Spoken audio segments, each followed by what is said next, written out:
ទីបំផុតការប៉ះទង្គិចគ្នារវាងឥណ្ឌានិងប៉ាគីស្ថានទ្រង់ទ្រីធំបានចាប់ផ្ដើមហើយខណៈដែលនៅថ្ងៃពុធទី7 ខែឧសភានេះឥណ្ឌាបានបើកការវាយប្រហារតាមផ្លូវអាកាសលើទីតាំងមួយចំនួននៅតំបន់កាស្មៀរដែលស្ថិតក្រោមការកាន់កាប់ដោយប៉ាគីស្ថាននិងបង្កឲ្យមានជនស៊ីវិលចំនួន03នាក់បានស្លាប់និងរបួសជាង35នាក់ផ្សេងទៀតនេះបើតាមសេចក្តីរាយការណ៍បឋមរបស់សិង្ហភាគីប៉ាគីស្ថានក៏បានវាយបកវិញដោយបានបាញ់ទម្លាក់យន្តហោះចម្បាំងរបស់ឥណ្ឌាចំនួន5គ្រឿងដោយក្នុងនោះក៏មានយន្តហោះដែលផលិតដោយប្រទេសបារាំងផងដែរសាលារៀននិងមហាវិទ្យាល័យនឹងត្រូវបិទទ្វារទាំងអស់នៅក្នុងទីក្រុងជែមឺនៃតំបន់កាស្មៀរដែលជាទឹកដីគ្រប់គ្រងដោយឥណ្ឌា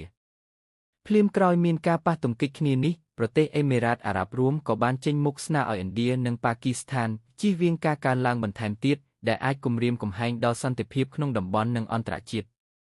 រដ្ឋមន្ត្រីការបរទេសអាមេរិកឯណោះវិញគឺលោក Rubio បាននិយាយដែរថាពេលនេះអាមេរិកកំពុងតាមដានយ៉ាងដិតដល់បំផុតជុំវិញស្ថានភាពនេះក្រុមហ៊ុនអាកាសចរធំដូចជា Gator Airways និង Air India បានប្រកាសផ្អាកនិងបង្វែរជើងហោះហើររបស់ខ្លួនចេញចូលទៅកាន់ទីក្រុង Jammu នៃតំបន់កាស្មៀរនិងប្រទេសប៉ាគីស្ថានផងដែរ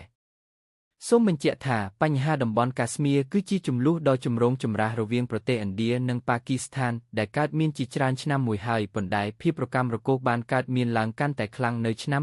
2024កន្លងទៅជាពិសេសនៅខែមេសាឆ្នាំ2025នេះតែម្ដងដែលមានករណីបុរស26នាក់ដែលភាគច្រើនជាទេសចរត្រូវបានសម្លាប់នៅក្នុងតំបន់កាស្មៀររបស់ឥណ្ឌាដោយក្រុមអ៊ីស្លាមជ្រុលនិយមដែលឥណ្ឌាបានស្ដីបន្ទោសខ្លាំងទៅលើប៉ាគីស្ថាន